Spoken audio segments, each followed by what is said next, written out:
All right, so it's official. Project Mockingbird is in effect. That's what we're working on here. 1969 Firebird convertible. We got the windshield out, finished the teardown, and with everything I ever work on, always a few extra surprises that I did not anticipate.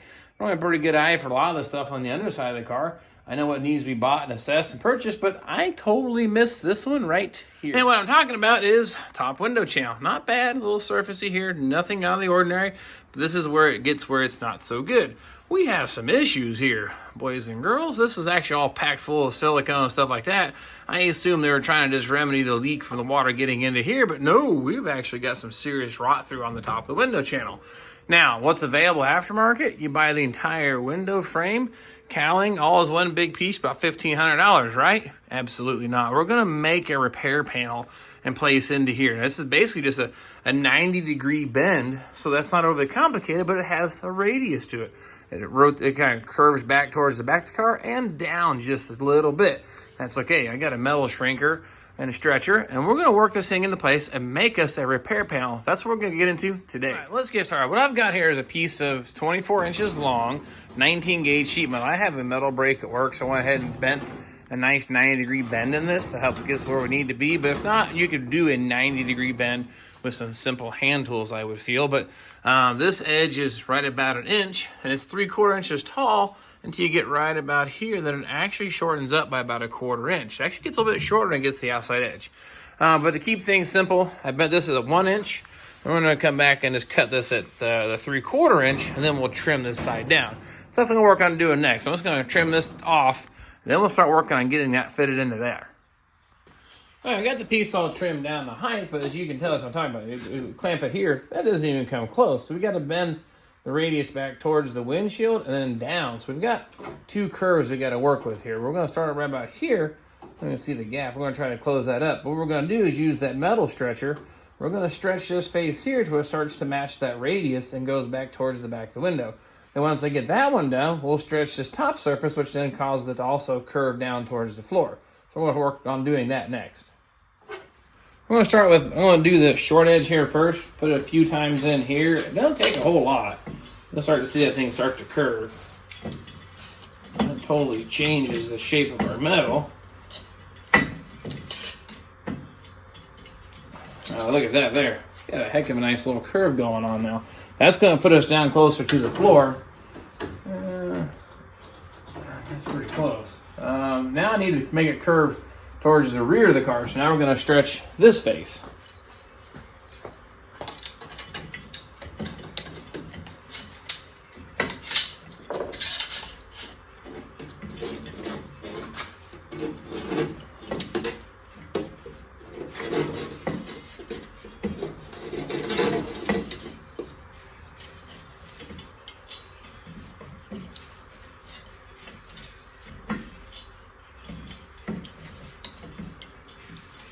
And it's easier to just go a little bit at a time, I suppose, but you can tell now we've got a complex curve both directions.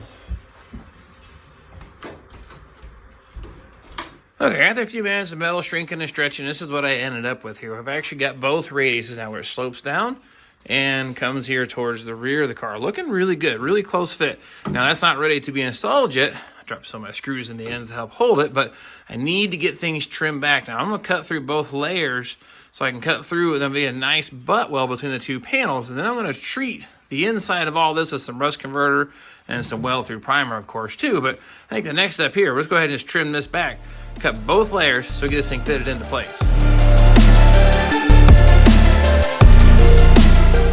Okay, all trimmed back out. Actually, nice fit on our panel now. It fits in here pretty snug. I'll work on tack welding it and pulling the top back down into place because it kind of got a little loose. Maybe next time around, bend another 90 on the top of that. I don't know. I'm not that great using the metal brake, but I'll pull this down.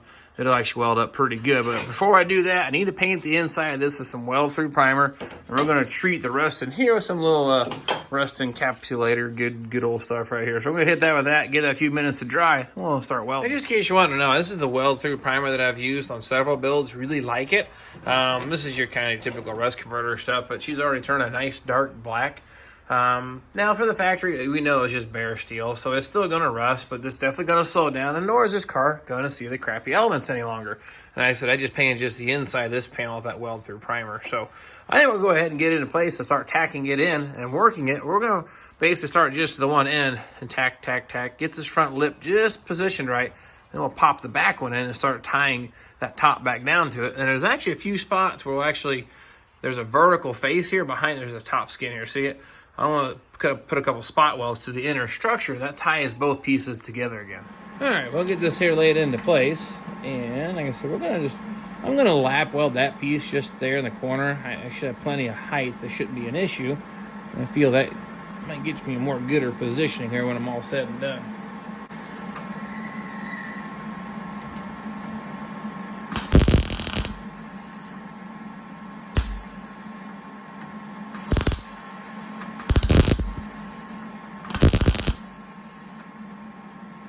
Okay, there's one.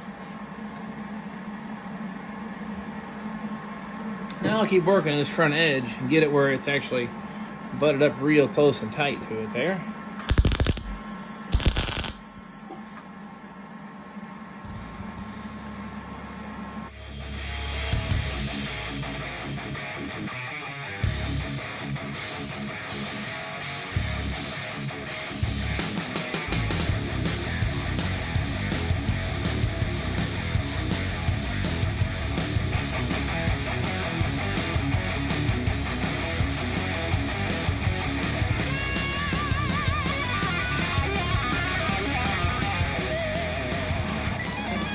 Do the same thing here across the top, but now I just kind of push it down into place.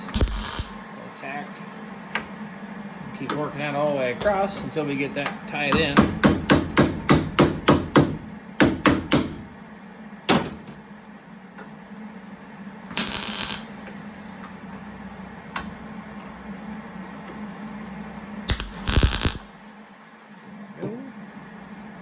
Well, here's where we started. You keep doing little spot welds all the way across the whole thing now until it's completely stitched in. But once it's all stitched in, do a quick little buffing on the welds, then we'll come back through and then tie this vertical face back to the inner structure. And then we should be in pretty good sort, so I'll keep on plugging away. So after several minutes of little tiny welds, I got it all stitched in completely end for end. Now let's come back with a little, electric grinder action here with the flap wheel on the end of this thing. Kind of just dress those welds. Don't get too carried away because I want to make the metal thin. We're just going to kind of level those off, clean them up. And I said again, we'll come back and put a couple of spot welds this direction. This job will be done.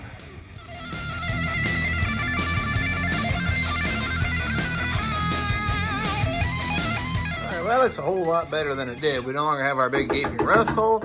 We have something to tie our windshield to. This side will get sandblasted out when we media blast the shell, but I think this is going to work. And what I've done here is marked.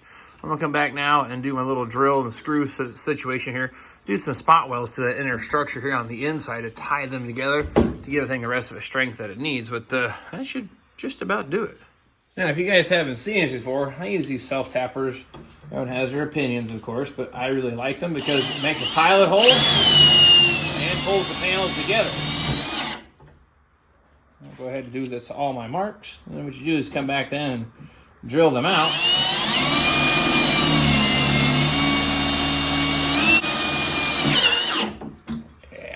That's good.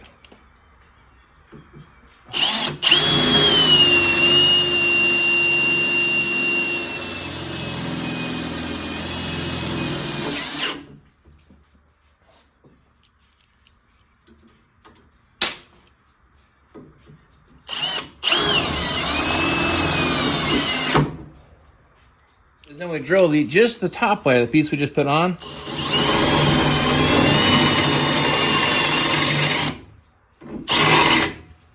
I'll come back and just weld that shut and it'll look just like a plug weld and make this a whole lot stronger then. That'll work.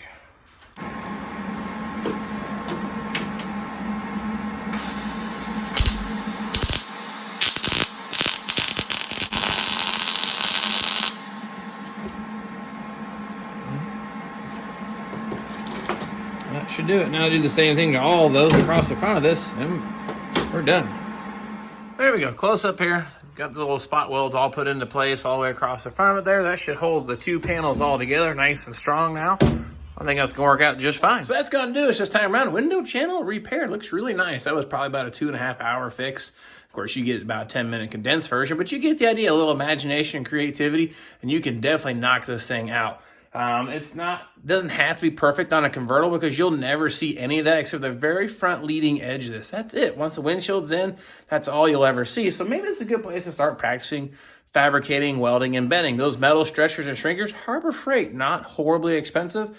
I have used them enough time, they've paid for themselves. I think they're like 60 or 70 bucks. Not horribly expensive, but see how that shapes that metal? Looks really good, fits really nice. So again, I don't normally start with something like this. I wanted to do the driver's side rocker panel, but hasn't showed up. Shows it's shipped, but it hasn't arrived yet. So what are we going to do next go around? If the rocker panel hasn't showed up, we're going to work on this dash right here because this thing's got some serious rot going on the front edge. And I got a little secret that I'm going to share with you, so you better stay tuned. It's going to save you 50 bucks, keep it in your pocket to put more money into this car instead of buying a 1969 dash.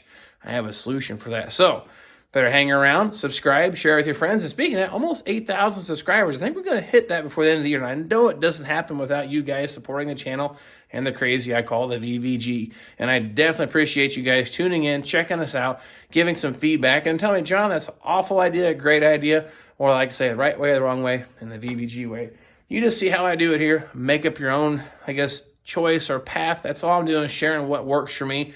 All self-taught. A lot of it learned the hard way, and it's not the only way. I just get good results when I'm done. That's why I wanted to share it with you. So nonetheless, door is shut. It's 7:30. I'm done for today. I'm going to grab the camera, and I hope to see you guys next time.